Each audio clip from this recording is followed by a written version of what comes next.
Nasunog ang isang restaurant sa Pasay City. Nasa mahigit 4 na milyong pisong tinatayang halaga ng pinsala.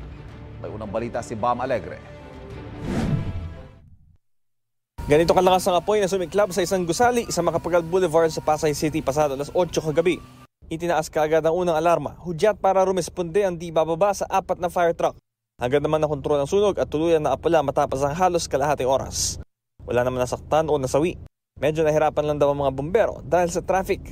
Sa naging respondi po natin, isa sa nakita nating naging problema ay yung traffic. Kasi po sumabay po ito sa ating rush hour ng gabi at medyo nagkaroon po tayo ng konting pagkaabala. Estimated damage po natin sa ating nangyaring sunog ay mahigit kumulang 4,550,000 pesos po. Bukod sa restaurant, naapektuhan din ang isang kalapit ng Korean convenience store. Matagumpay naman na-retrieve ng mga bombero mahigit 180,000 pesos mula sa nasusunog na commercial stall at naisauli sa may-ari. Patuloy ang investigasyon ng Bureau of Fire Protection sa naging sanhi ng apoy.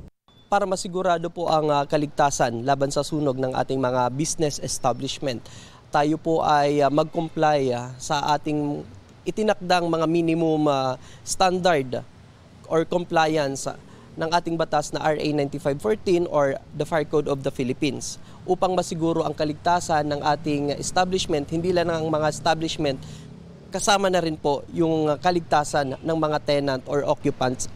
Ito ng balita, Bam Alegre, para sa GMA Integrated News. Kapuso, huwag magpapahuli sa latest news and updates. Mag-iuna ka sa balita at mag-subscribe sa YouTube channel ng GMA Integrated News.